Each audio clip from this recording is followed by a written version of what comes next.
Hola gente, para mí está siendo de verdad de mucha bendición poder repasar el libro de Marcos y poder enseñarlos. Espero que le estén sacando mucho provecho. Vamos a seguir con interpretación. El video 3 empezamos a dar algunos pasos de interpretación y empezamos a meternos un poco con interpretación y ahora vamos a seguir profundizando en esta. Algo que te quiero recomendar es que cuando veas los videos tomes un tiempo y puedas orar y puedas buscar del Señor. O sea, no me necesitas a mí. Necesitas al Espíritu Santo, que Él es el que te puede enseñar y te puede profundizar cada vez más, ¿ok? Entonces, vamos a seguir con la interpretación. La autoridad de Jesús. Si abrimos nuestras Biblias en Marcos 1:22,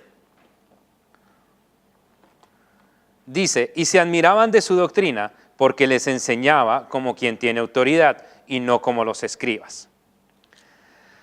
Esto es muy impresionante porque la Biblia nos indica de que la gente se maravillaba. Acordémonos que el libro de Marcos no está en orden. Por la rapidez está revuelto. El libro de Lucas es uno de los libros, de pronto me meto ahí, pero es uno de los libros que está escrito de acuerdo a cómo fueron sucediendo las cosas. Entonces nos puede ayudar un poco a organizar las historias de Marcos. Pero nos vamos a enfocar en esto. Y esta autoridad de Jesús dice que la gente se maravillaba de su doctrina porque enseñaba como quien tiene autoridad. Vemos un ejemplo que a Jesús le pasan unos rollos en la sinagoga y él lo lee y explica de lo que está leyendo. Y esta era una forma general y común, cómo se aprendía acerca del judaísmo en el Nuevo Testamento. Una persona en la sinagoga pasaba, hablaba, o sea, le pasaban el rollo, leía, explicaba o seguía, o a veces leía, no solamente tenían como tertulias. Un poco parecido a lo que pasa hoy en las iglesias. Entonces, la gente se sorprende, pero es ¿por qué se sorprende? Uno, ¿cuál fue el primer mensaje que enseñó Jesús? ¿Cuáles fueron el primer mensaje que habló Jesús? Si nosotros nos devolvemos un poco, y en el versículo 14 y 15 nos damos cuenta que está el principio del ministerio de Jesús. ¿Por qué? Porque Juan el Bautista está ahí. Y Juan el Bautista lo bautiza, y eso es una de las primeras cosas que pasa, no porque está en el capítulo 1, sino porque la evidencia nos hace dar cuenta de que está sucediendo eso. Entonces dice que después de que fue encarcelado, Jesús vino a Galilea predicando el evangelio del reino. ¿Y cuál es el evangelio del reino? Diciendo, versículo 15, el tiempo se ha cumplido y el reino de Dios se ha acercado. Arrepentidos y creed en el evangelio. O sea, el tiempo se ha cumplido, que está diciendo, el Mesías ya está acá. Después dice, el tiempo se ha cumplido, el reino de Dios se ha acercado. ¿Qué era lo que iba a hacer el Mesías? Establecer un reino eterno, algo muy parecido al de David. Y una de las cosas que nosotros vemos en ese reinado de David es que David tenía un corazón de acuerdo al corazón de Dios. Y no es de que sus actitudes eran buenas, porque David, uno de los problemas que tuvo fue el problema moral. Mató gente voluntariamente. El esposo de Betsabé lo mató. Y acá dice que arrepentidos. Esto no era algo que fuera tan común y normal en esa época. Porque lo mismo, cuando Jesús vino, el primer mensaje que él dijo fue arrepiéntanse. Vino a hacer también lo que estaba haciendo Juan el Bautista, que era esa voz que clama en el desierto, que estaba preparando el camino para Jesús. Él viene a decir también arrepentíos. O sea, la actitud que ustedes piensan que está bien, cámbienla y direcciónenla hacia Dios. Cámbienla y direcciónenla hacia Dios, porque lo que por palabras como, lo que contamina al hombre no es lo que entra, sino lo que sale. Eso es lo que contamina al hombre. Ese tipo de cosas era lo que sorprendía a la gente y ese era el tipo de autoridad que Jesús tenía cuando estaba caminando. De igual manera, cuando estaba caminando, y como dice también el respaldo de Dios en Isaías 35, dice que sanaría a los necesitados, a los que estaban bien, a los que estaban mal, a los cojos y todo eso, y los iba a sanar. De igual manera, el que él iba a predicar las buenas nuevas a los afligidos, iba a entregar, o sea, la autoridad de Jesús viene por un respaldo de Dios pero que se hace efectivo por medio de su palabra y por medio de sus actitudes. Algo que pasaba también mucho en esa época es de que el fariseo, que era el que enseñaba a la gente común que se encontraba en la sinagoga, ellos solamente se juntaban con la gente de ellos. ¿Por qué? Porque si se juntaban con alguien más, se contaminaban. Entonces no querían estar cerca de personas que lo pudieran contaminar. Pero cuando Jesús viene, come con prostitutas, come con publicanos, toca a los leprosos, los sana, los limpia, las personas empiezan a sorprender de esa doctrina. Empiezan a sorprenderse de este tipo de hombre, de que habla con tanta sabiduría, pero de igual manera está con la gente. Y cuando habla con estas personas, en Juan 7:16, aunque no es el libro que estamos estudiando, yo creo que es importante que podamos saltar allá un momento y podamos profundizar acerca de estas palabras, porque va a complementar acerca de la autoridad que tiene Jesús. El 16 dice, Jesús le respondió y dijo, mi doctrina no es mía, sino de aquel que me envió. Y muchas veces, y otras partes en los evangelios, dice, yo hago lo que veo a mi Padre hacer.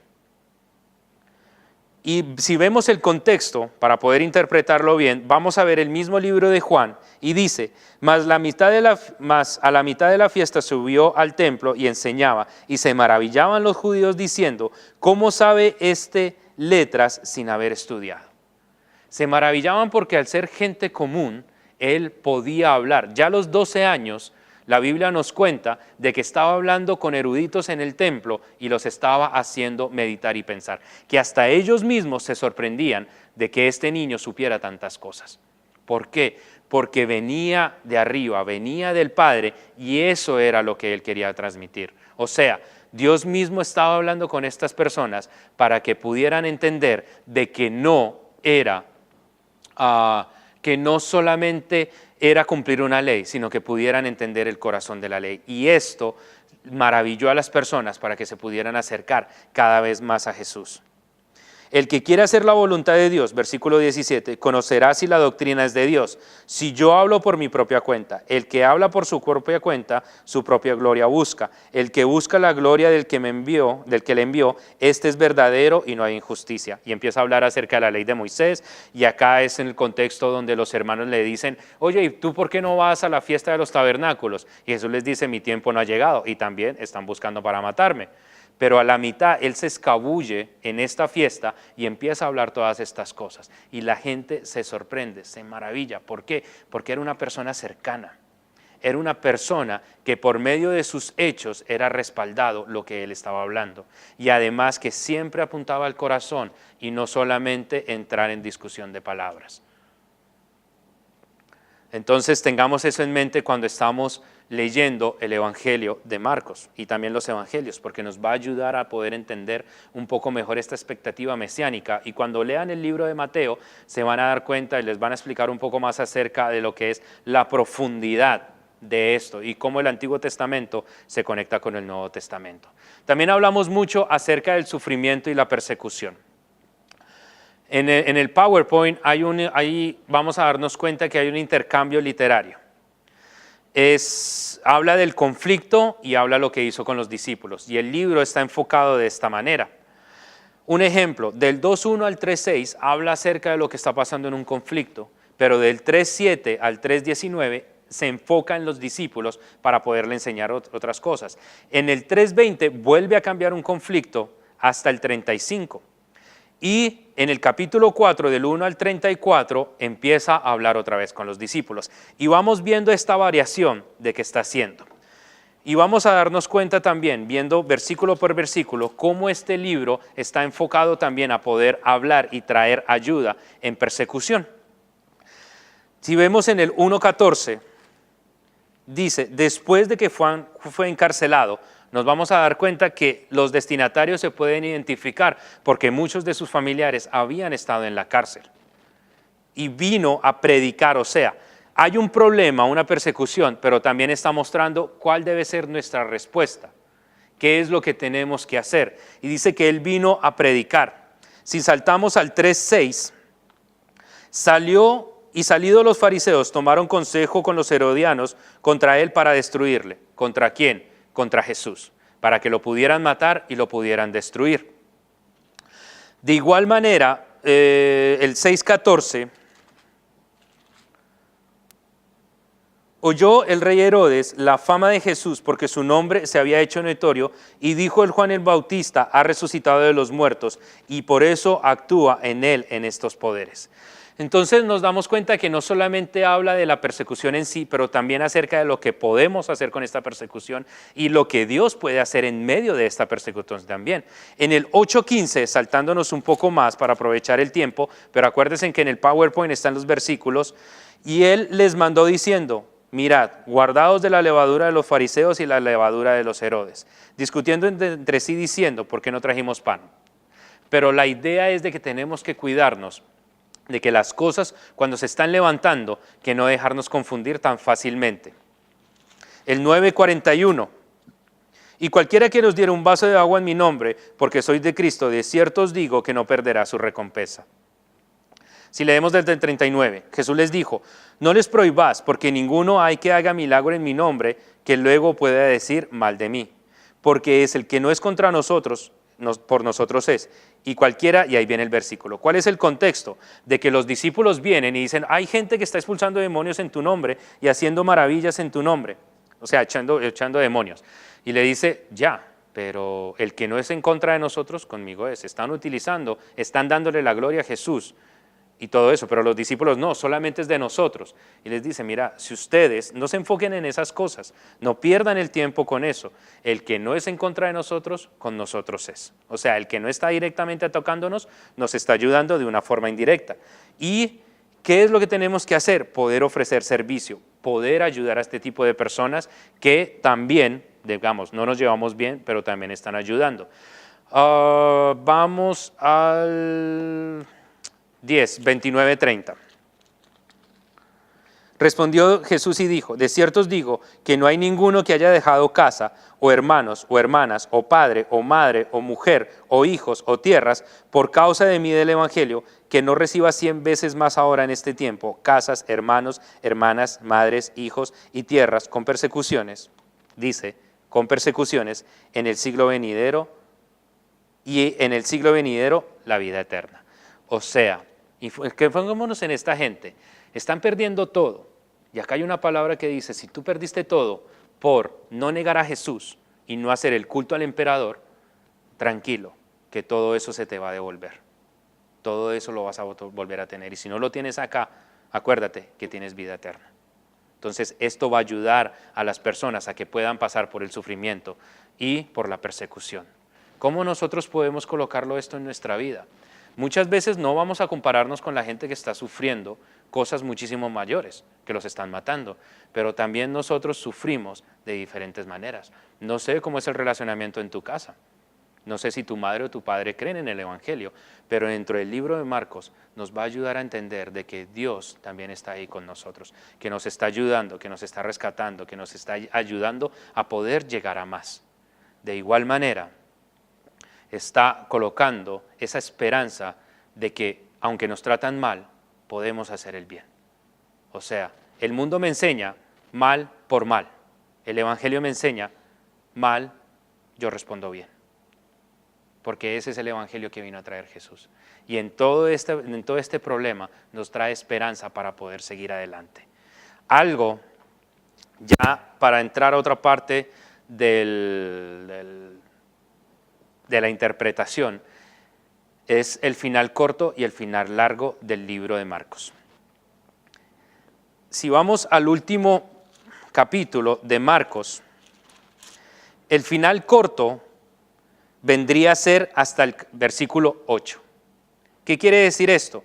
De que sabemos que Marcos escribió del 1 al 8. El final largo viene a ser del 9 al 20. ¿Y por qué decimos esto? Porque si nosotros miramos en el griego del 9 al 20, hay 16 palabras que no son usadas en el resto del libro de Marcos. las conclusiones a las que llega de pronto no van como muy seguidas. Pero ¿qué fue lo que pasó? ¿Por qué esto fue añadido y por qué lo encontramos en nuestras Biblias? Porque a muchas personas les pareció que el final 8, que dice, y ellas se fueron huyendo del sepulcro porque las había tomado temblor y espanto, ni decían nada a nadie porque tenían miedo. Es como un final muy abrupto. Entonces, ¿qué hicieron? Cuando el tiempo empezó a pasar, personas empezaron a añadir y a colocar qué es lo que pudo haber pasado en ese tiempo. Acordémonos, estas fueron personas que los discípulos fueron, que algunos de estos ancianos o pastores de las iglesias primitivas fueron discípulos de los apóstoles. Entonces, el final corto es hasta el versículo 8 y el final largo es el del 9 al 20. ¿Y por qué nosotros lo tenemos acá? Porque aunque la evidencia nos muestra de que no lo escribió Marcos, nos ayuda a tener información de cuáles fueron las cosas que pasaron. Algo que es muy importante y por qué no es como algo que nos tiene que estorbar para poder estudiar la Biblia o darnos cuenta como, si ves, la Biblia tiene errores. No, porque no afecta, la información que arroja acá no afecta nada a la doctrina que Jesús había estado enseñando por el resto del tiempo. Y además que esto viene de papiros antiguos del tercero, del cuarto siglo. Esta carta fue escrita en el primer siglo. Estos papiros fueron añadidos entre el tercero y el cuarto, en el cuarto siglo, tercero, segundo, tercero, cuarto siglo. Fueron escritos y fueron añadiéndolos hasta la Biblia que nosotros tenemos hoy en día. Entonces, aunque existe un final corto y existe un final largo, no altera mucho lo que nosotros tenemos que decir y cómo lo estamos viendo el libro. Podemos profundizar mucho más, podemos ver todo eso, pero quiero que se queden con el principio para que ustedes puedan indagar después de que hay un final corto y que hay un final largo, ¿vale? Y muy importante, estaba leyendo un comentario que decía, lo que tenemos, ¿para qué nos sirve esta información? Para rellenar el vacío. Muchos dicen que el resto del libro de Marcos se perdió y tenía una conclusión, pero se perdió. Y por eso añadieron esto otras personas. Algo que tenemos que tener cuidado con esto es lo siguiente, es de que nosotros no podemos hacer doctrinas de esta parte, porque el final largo no es inspirado por Dios. Es un buen testimonio de las cosas que pasaron y nos ayudan a entender y a comprender lo que estaba sucediendo en esa época, pero no es un sitio muy fidedigno para poder generar una doctrina y lo tenemos que tener en cuenta y en mente. Pero no altera nada, antes va también con todo lo que se está enseñando anteriormente. Entonces, lo estoy diciendo para que lo tengamos en cuenta y cuando terminen la escuela puedan profundizar en esto. Acuérdense que la idea es que podamos darles herramientas a ustedes para que cuando terminen la escuela de estudios bíblicos puedan seguir profundizando en lo que es la Biblia. De verdad es un placer poder compartir con ustedes y me gustaría orar un poco. Señor, te damos gracias por lo que tú estás haciendo. Yo oro para que tu presencia y tu Espíritu Santo llegue a lo más profundo de nuestras vidas y que nos ayude a cambiar las formas de pensar. Renueva nuestra mente, ayúdanos a cambiar y a vivir de una manera diferente. Gracias porque Jesús es inmediato, gracias porque tú tienes autoridad para poder hacer las cosas y lo mostraste, Señor, de que tu autoridad sobrepasa todas las cosas, Señor.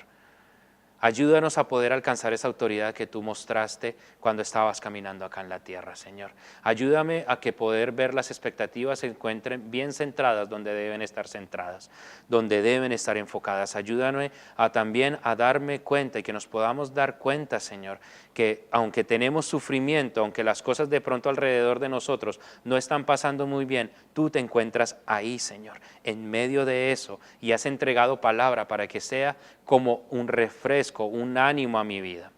En verdad que sí, Señor. Te alabamos, te glorificamos, Señor. En el nombre de Jesús. Amén.